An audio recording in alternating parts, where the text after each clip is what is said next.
ఈ రోజు మనం డిస్కస్ చేయబోయేటువంటి టాపిక్ ప్రిపోజిషన్స్. సో ఈ ప్రిపోజిషన్స్ అనేటువంటి ఏంటి, వీటిని మనం ఎలా యూజ్ చేయవచ్చు అనేటువంటి ఈ రోజు మనం ఈ క్లాస్ లో పూర్తిగా తెలుసుకోవడానికి ప్రయత్నం చేద్దాం ఫ్రెండ్స్. సో ప్రిపోజిషన్ అంటే ఏంటి?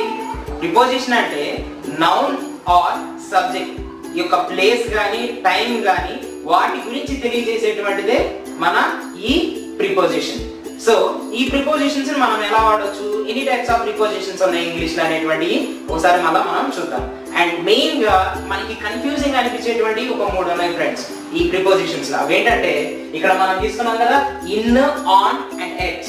ఈ 3 ఏవైతే ఉన్నాయో ఈ 3 చాలా కన్ఫ్యూజింగ్ గా ఉంటాయి. సో ఖచ్చితంగా ఈ ప్రిపోజిషన్స్ మీద మనం ఎప్పుడు చూసినా కానీ సరే, ఈ కాంపిటేటివ్ ఎగ్జామ్స్ లో కానీ లేకుంటే ఎగ్జామ్స్ జనరల్ గా మన పిల్లలు రాసేటువంటి ఎగ్జామ్స్ లో కానీ చాలా స్ట్రెస్ చేస్తూ అడుగుతూ ఉంటాడు, ఏ ప్లేస్ లో మనం ఏది ప్లేస్ చేయాలనేటువంటిది మనకి అర్థం కాదు. సో వాటిని కొంచెం క్లియర్ గా ఎక్స్ప్లెయిన్ చేసుకునేటువంటి ప్రయత్నం ఈ రోజు మనం ఈ క్లాస్ లో చేద్దాం friends. So let's don't waste our time, let's get into our topic. Right, in.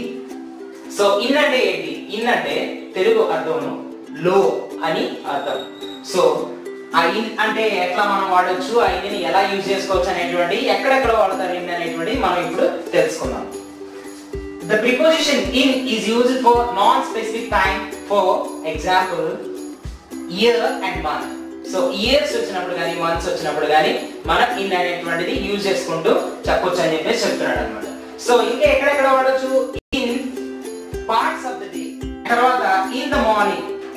అదే మనం చెప్పాం కదా, morning, in the morning, in the afternoon, in the noon, in the evening, ఇలా మనం చెప్పుకోవచ్చు. అంటే I wake up in the morning అంటాం, I take my lunch in the afternoon అంటాం, I take my supper in the evening అంటాం. So in అనేటువంటి ఆ parts of the day కింద మనం యూజ్ చేసుకోవచ్చు అనమాట. In the morning, in the afternoon, in the evening, ఇలా మనం యూజ్ చేసుకోవచ్చు. అండ్ ఇన్ ప్లస్ మంత్స్ అంటారు, అంటే మంత్స్ గురించి చెప్పేటప్పుడు కూడా మనం ఈ ఇన్ అనేటువంటి దాన్ని యూజ్ చేసుకోవచ్చు. అలా in February, in January, in September, in October, ఇట్లా మనం వాడొచ్చు అనమాట. In February we are going to have first semester examination అని చెప్పుకోవచ్చు. అండ్ దాంతో పాటుగా ఇంకా మనం ఎలా చెప్పుకోవచ్చు, in June we are going to have our schools again, అలా చెప్పుకోవచ్చు మనం. సో ఆ ఇన్ అనేటువంటి మంత్స్ ముందు మనం వాడుకోవచ్చు, గుర్తుపెట్టుకోండి friends. And in plus seasons, seasons ఉంటాయి కదా, rainy season, winter season, summer season, spring season, ఇలా. So in rainy season we'll have adequate range of rains అని చెప్పేసి చెప్తారు. In summer we have too much of hot అని చెప్పేసి చెప్తారు. So ఇలా మనం ఇన్ అనేటువంటి సీజన్స్ ముందు కూడా చెప్పుకోవచ్చు. సో సీజన్స్ ముందు అలా ఇన్ మనం వాడుకోవచ్చు. In years and decades, in 1995, in 1945, in 1952, ఇలా మనం యూజ్ చేస్తుంటాం కదా, అలా మనం చెప్పుకోవచ్చు. ఇన్ 1995 I was born, ఇలా మనం చెప్పుకోవచ్చు అన్నమాట. ఇన్ని ఇయర్స్ కింద పెట్టుకొని. సో అలా ఈ ఇన్ అనేటువంటి మనం ఎక్కడ వాడొచ్చు? In parts of the day. ఆ పార్ట్స్ ఆఫ్ ద డే లో ఏమేమి ఉంటాయి? ఇన్ ద మార్నింగ్ ఉంటాయి, ఇన్ ద ఈవినింగ్ ఉంటాయి, ఇన్ ద ఆఫ్టర్నూన్, ఇలా ఉంటాయి అన్నమాట. So in the parts of the day వీటిని తీసుకొని తర్వాత మంత్స్ ముందు మనం ఇన్ అనేటువంటిది పెట్టుకోవచ్చు. సీజన్స్ ఏవైతే ఉంటాయో, rainy season, summer season, winter season, spring season, ఇలా మనం సీజన్స్ ముందు కూడా మనం ఇన్ అనేటువంటిది ప్లేస్ చేసుకొని రాసుకోవచ్చు. అండ్ దాంతో పాటుగా in front of years, in 1945, in 1952, in 1971, ఇలా మనం ఇయర్స్ ముందు కూడా మనం ఇన్ అనేటువంటిది ప్లేస్ చేసుకొని వాడుకోవచ్చు. సో ఇది ఫ్రెండ్స్ ఇన్ అనేటువంటిది. అండ్ మళ్ళా ఆన్ అనేటువంటి టాపిక్ కిందకి మనం వద్దాం. సో ఈ ఆన్ అనేటువంటిది ఏంటిది? ఆన్ అంటే అర్థం పైన అని అర్థం వస్తుంది అనమాట. ఏదైనా ఒక సర్ఫేస్ పైన అంటూ మనం తీసుకుంటాం. మనం చెప్తా ఉంటాం కదా, the book is on the table అంటాం, అంటే టేబుల్ పైన బుక్ ఉంది అని చెప్పేసి చెప్తాం కదా, అలాగనమాట. ఈ ఆన్ అలా మనకి యూజ్ చేసుకోవచ్చు అనమాట. On is used for dates, days of the week and holidays with day. So ఈ ఆన్ అనేటువంటిది ఎక్కడెక్కడ ఉపయోగిస్తారు? ఈ డేట్స్ వచ్చినప్పుడు కానీ, అండ్ డేస్ వచ్చినప్పుడు కానీ, అండ్ వీక్స్ గురించి చెప్పేటప్పుడు కానీ, అండ్ దాంతో పాటుగా హాలిడేస్. ఆ హాలిడేస్ లో చివరిలో డే వచ్చింది, ఆ డేస్ వచ్చినప్పుడు మనం యూజ్ చేస్తాం. అది ఎట్లా అనేటువంటిది మనం ఇప్పుడు చూద్దాం. సో ముందు ఈ డేట్స్, ఆన్ డేస్ అంటారు కదా, ఆ డేస్ అనేటువంటిది on Sunday, on Monday, on Tuesday, on Wednesday, on Thursday, on Friday, on Saturday, ఇలా మనం చెప్పుకోవచ్చు. on Monday we are going to have our examination అని చెప్పేసి క్లాస్ లో సార్ చెప్తారు.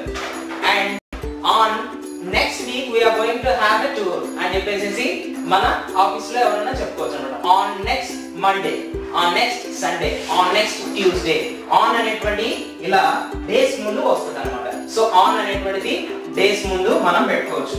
On plus dates on 27th of February, on 26th of January, ఆ days ఏవైతే ఉన్నాయో ఆ డేట్స్ ముందు మనం ఏం పెట్టుకోవచ్చు, ఆన్ అనేటువంటిది పెట్టుకోవచ్చు. డేట్స్ వచ్చినాయి అంటే ఖచ్చితంగా మనం ఆన్ అనేటువంటిది పెట్టుకోవచ్చు.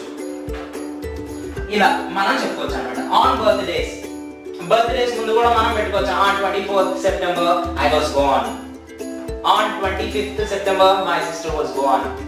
అలా మనం చెప్పుకోవచ్చు అన్నమాట.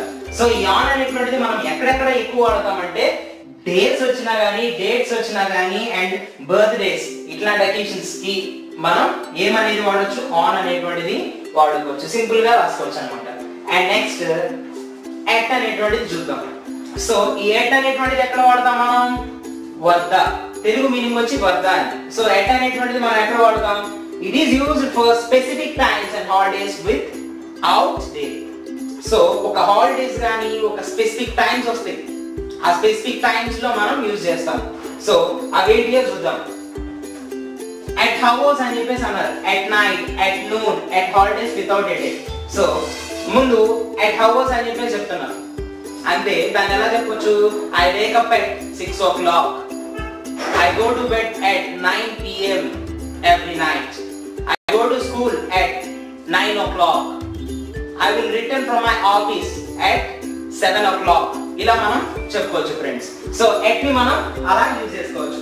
అండ్ నెక్స్ట్ at noon మనం చెప్పుకున్నాం కదా, at night, at noon అని చెప్పేసి ఇలా అన్నమాట. And holidays without a day అంటే హాలిడేస్ వస్తుంటాయి, సెలవులు వస్తుంటాయి. ఎప్పుడు వస్తుంటాయి, ఏదైనా ఫెస్టివల్స్ ఏమైనా వచ్చినప్పుడు మనకి హాలిడేస్ అనేటువంటివి వస్తుంటాయి. ఆ ఫెస్టివల్స్ అప్పుడు మనం ఏం ప్లే చేసుకుంటాం, ఈ ఎట్ అనేటువంటిది ఎక్కడ వాడచ్చు అంటే Easter, Christmas, at New Year అనేటువంటి, at Easter, at Christmas, at New Year అనేటువంటివి మనం వాడతాం. ఎందుకంటే ఇక్కడ అట్ ఈస్టర్ డే అని చెప్పేసి మనం వాడం, ఆ డేస్ అనేటువంటి ఆ ట్యాగ్ అనేటువంటి ఉండదు.